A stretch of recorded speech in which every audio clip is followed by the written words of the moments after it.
शलोम शलोम शलोम।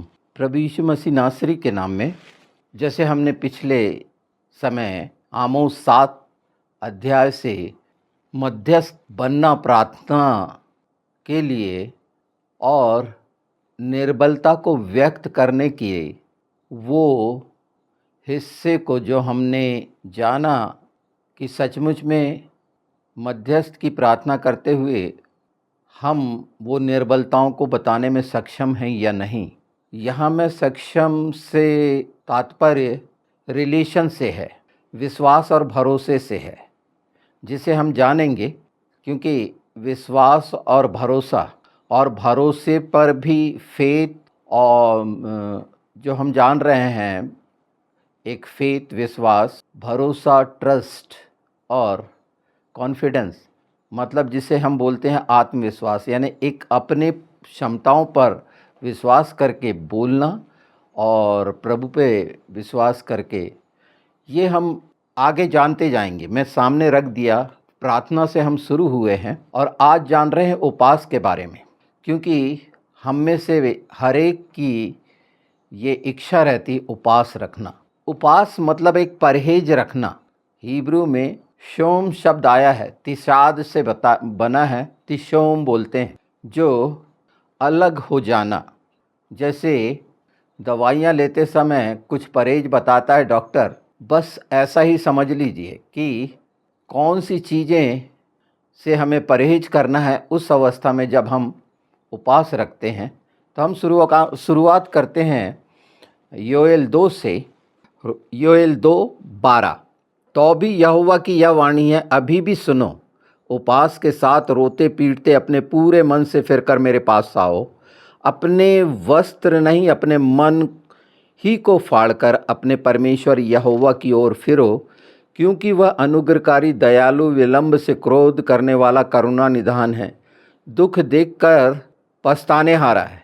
क्या जाने वह फिरकर पछताए और ऐसी आशीष दे जिससे तुम्हारे परमेश्वर यहोवा का अन्नबलि और अर्घ दिया जाए। ये एक हिस्सा आया जो हमने जाना।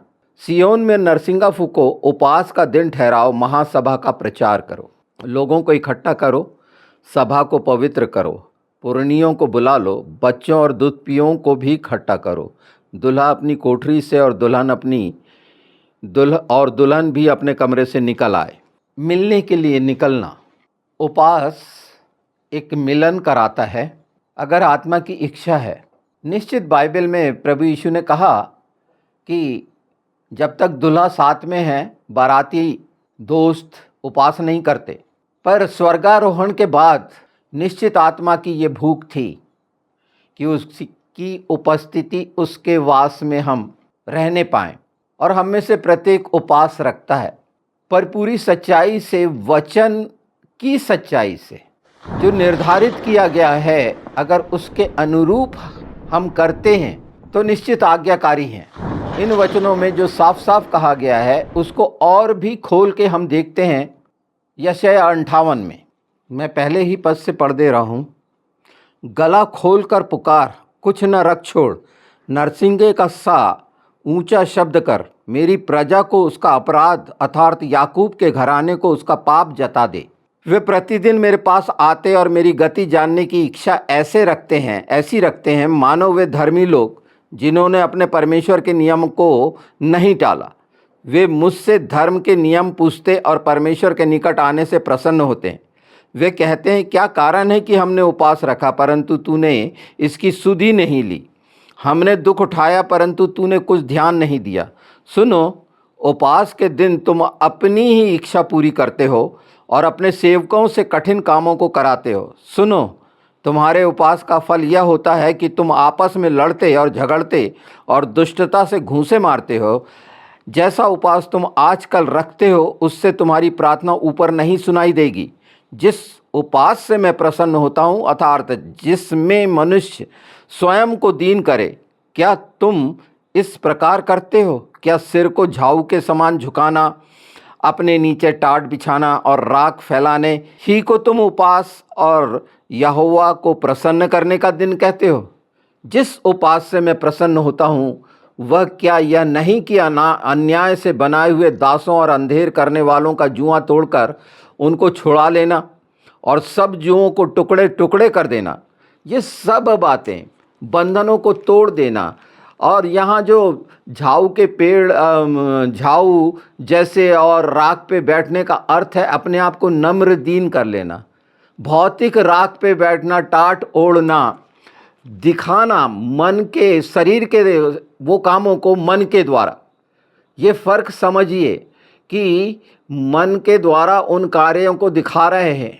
आज जब हम उपवास रखने की बात करते हैं तो पहला नियम नम्र और दीन हो जाने के लिए, उन तमाम चीज़ों से हट जाने के लिए जो शरीर और मानसिक अवस्था में वो बुराइयां जो मन की हैं उससे निकल आने के लिए उपवास का प्रावधान रखा गया कि ये परहेज कर सकें हम इससे कम से कम उस दिन, और वो अनुभूति करें। देखिए, ये भूख हड़ताल नहीं है, पर जिस दिन कोई भी व्यक्ति उपवास रखता है तो उसे खाने का स्वाद विशेष आता है। ये सच्चाई है। तो आत्मा का उपवास और कैसे करो, ये तो यही तो जान रहे हैं हम। क्या वह यह नहीं कि अपनी रोटी भूखों को बांट देना, अनाथ को मारे मारे फिरते हुओं को अपने घर ले आना, किसी को नंगा देखकर वस्त्र पहनाना और अपने जाति भाइयों से अपने को ना छिपाना, ये विशेष कार्य हमारे अंदर से दिखाने के लिए तो नहीं है। सचमुच नम्रता और दीनता के साथ, मन के बहकावे के साथ तो नहीं है, और यीशु के साथ, पवित्र आत्मा के साथ, क्योंकि पवित्र आत्मा के बिना आप उपवास रख ही नहीं सकते। उस पवित्रता में रहकर ही आप उपवास रख सकते हैं। अपनी इच्छाओं को पूरा करने के लिए उपवास रखा जाता है क्या, जो संसार की हैं, या संबंध बनाने के लिए उपवास रखा जाता है? ये निर्णय तो आपको करना है। ये खूबसूरती जो बाइबल की पवित्र आत्मा के द्वारा आप जान रहे हैं, प्रार्थना से लेकर उपवास, और इसके महत्व आगे जो जानते जाएंगे, विश्वास और भरोसा, पवित्र आत्मा ये चाहते हैं कि इसमें मजबूत हों। हर हिस्से को जो आत्मिक है हम पहचानें और आत्मा के द्वारा हमारे जीवन में कार्य हो, ना कि मन की मनमानी से। देखिए तो क्या फ़ायदा मिलेगा।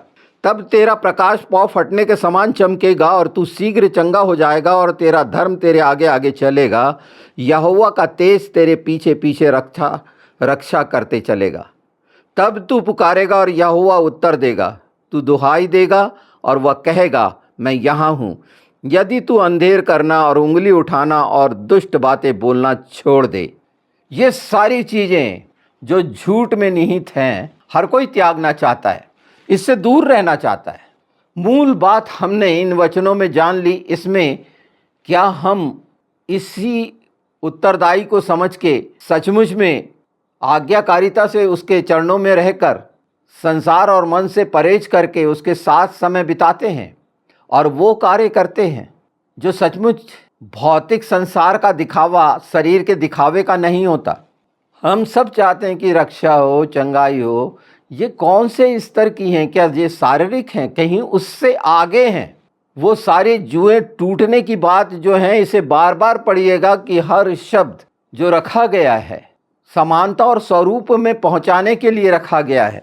पुराने नियम में जो रहता था, जो पुकारते थे, पश्चाताप के लिए पुकारते थे, जब विपत्ति आती थी तब पुकारते थे, राष्ट्र को बचाने के लिए पुकारते थे, परमेश्वर के न्याय के डर से पुकारते थे। ये करते थे कि राष्ट्र पर संकट आया है तो उपवास करें। पर प्रभु यीशु के बाद उद्देश्य बदल गया। आत्मिक सामर्थ, आत्मिक खोज, परमेश्वर की इच्छा को जानना, आत्मिक युद्ध, ये हो गया उपवास का मूल। ये उद्देश्य है। दोनों उद्देश्य में अंतर जान लीजिए। पुराने नियम में हम देखते हैं दानियल से लेकर एस्तर तक के उपवास, और नए नियम में प्रेरितों के काम और यूहन्ना में ये उपवास के बारे में विवरण हम पाते हैं। जो ध्यान रहता है हमारा बाहरी शारीरिक कार्य में, पुराने समय में यही ध्यान रहता था जो आज करते हैं, बाहरी कार्य जो करते हैं। यीशु ने कहा कपटियों जैसे। हम मत्ती 6 में देखेंगे अभी इन हिस्सों को जो उपवास से संबंधित हैं। बाहरी कार्य से भीतरी मन की सच्चाई को कैसे जाना जा सकता है? बाहरी कार्य से नहीं जाना जा सकता। और जो हम जानते हैं पवित्र आत्मा के द्वारा, वो भीतरी मन के द्वारा भक्ति का पैदा होना। हम वहां पहुंचते हैं जो मन की गहराई है, और वो छिपी हुई भक्ति जो है, छिपा हुआ हिस्सा का प्रकट होना, और वो पवित्र आत्मा के बिना नहीं हो सकता। मनुष्य के बाहरी काम से ये चीजें प्रकट नहीं होती। प्रेरितों के काम 13:2-3 बड़ा स्पष्ट है। जब वे उपवास सहित प्रभु की उपासना कर रहे थे तो पवित्र आत्मा ने कहा, मेरे लिए बरनबास और शाऊल को उस काम के लिए अलग करो जिसके लिए मैंने उन्हें बुलाया है। तब उन्होंने उपवास और प्रार्थना करके और उन पर हाथ रखकर उन्हें विदा किया। उपवास में जो हम पाना चाहते हैं, मत्ती 17 बहुत स्पष्ट है, 17-21, पर यह जाति बिना प्रार्थना और उपवास के नहीं निकलती। कौन सी जाति? वो बातें अलग करना है तो ये उपवास प्रार्थना से निकलती है। ये सिर्फ दुष्ट आत्मा है या दुष्टता या बुराई, ये सब एक साथ है। अगर इन चीजों को अलग करना है तो उपवास के द्वारा और उपवास के लिए जो ठहराया गया परहेज है, उसे पहचान कर पवित्र आत्मा की मदद से ही आप उपवास में भागी हो सकते हैं, उसके उपस्थिति में, उसकी संगति में, और इन सारी चीजों से छुटकारा पा सकते हैं और वो कार्य कर सकते हैं जो यीशु ने कहा कि तुमने मेरे लिए कहा, मेरे लिए करा। जब मैं भूखा था, जब मैं नंगा था, जब मैं परदेसी था, ये पाया गया है 58 में। और ये इसका जो वास्तविक अर्थ प्रभु यीशु ने स्पष्ट किए कि उपवास में हम क्या कर रहे हैं। जैसे प्रार्थना में मध्यस्थ बनकर सचमुच में हम क्या कर रहे हैं, वो क्षमताएं पवित्र आत्मा के द्वारा ही हमें मिलेंगी, हमारी क्षमताओं के अनुसार नहीं। ये जानेंगे हम आगे। बहुत स्पष्ट बोल दिए थे प्रभु यीशु ने मत्ती 9 में। अगर हम 14-15 देखें, जब फरीसियों ने पूछा कि यीशु के चेले उपवास क्यों नहीं करते, तो उन्होंने उत्तर दिया, प्रभु ने उत्तर दिए यीशु ने, क्या जब तक दूल्हा उनके साथ है तब तक बाराती विलाप कर सकते हैं? पर वे दिन आएंगे जब दूल्हा उनसे अलग कर दिया जाएगा, तब वे उपवास करेंगे। आज वो भूख और प्यास हम सब मसीहों की होती है, और जिस उपवास से वो प्रसन्न होता है, ये सच्चा उपवास जो वचन की सच्चाई के साथ हम जान समझ रहे हैं इस खूबसूरती को कि ये किसके लिए करना चाहिए। पहले ही बता दिया, क्या तुमने मेरे लिए किया, अर्थात परमेश्वर के राज्य के लिए किया, परमेश्वर को प्रसन्न करने के लिए किया, कि व्यक्तिगत जरूरतों की लालसा रखकर उपवास रखा कि ऐसा हो जाए। अपने लिए हमेशा अलग कर दिया गया है परहेज, अपने लिए कुछ नहीं रख छोड़ना।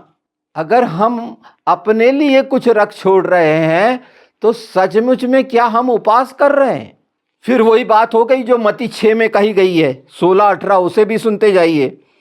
यीशु ने उपवास के ढोंग की निंदा की और कहा, जब तुम उपवास करो तो कपटी लोगों के समान मुंह लटका कर न फिरो, परंतु जब तू उपवास करे तो अपने सिर में तेल डाल और अपना मुंह धो, ताकि तेरा उपवास लोगों को नहीं परंतु तेरे परमेश्वर को दिखाई दे, और वह तुझे प्रतिफल देगा। प्रतिफल है क्या? सांसारिक उपलब्धियां।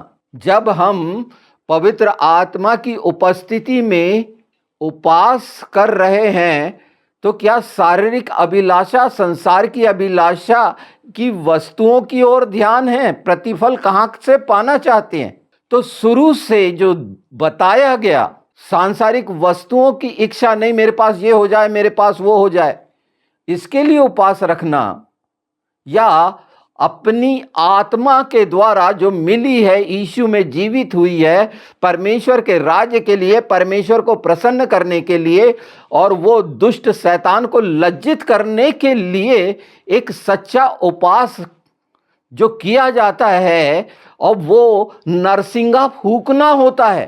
वो चुप रहना नहीं होता, परमेश्वर के राज्य का प्रचार होता है उस उपवास के द्वारा। क्योंकि उद्देश्य क्या था, ध्यान क्या था, जो इसके पहले हमने जाना समझा। ये परहेज करना जो होता है, उपवास करना एक अभ्यास है आत्मा के लिए, कि आत्मा का नम्र होना, आकलन होता है, न्याय और दया का उपवास में पहचान पाते हैं, साफ साफ दिखता है क्या होना है, क्या करना है, और सच्चाई से होती है।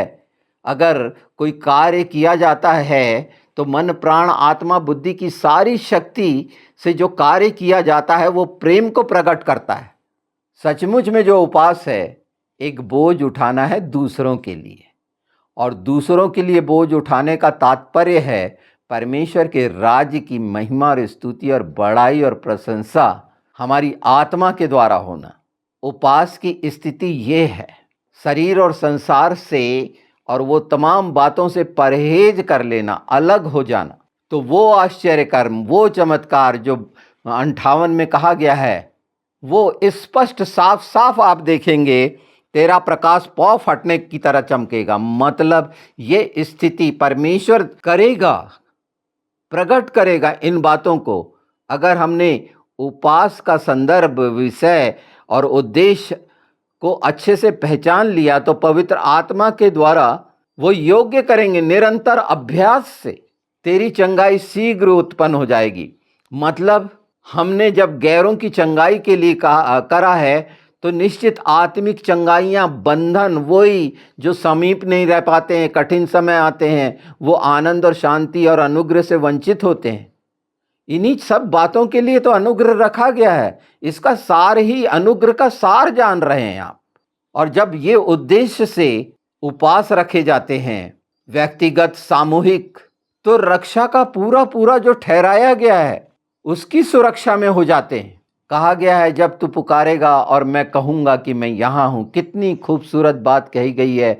हर समय अगर हम उपवास में ये उपलब्धि पवित्र आत्मा के द्वारा अर्जित करते हैं जो परमेश्वर की इच्छा है तो निश्चित ऐसे व्यक्ति के द्वारा परमेश्वर की महिमा स्तुति होगी।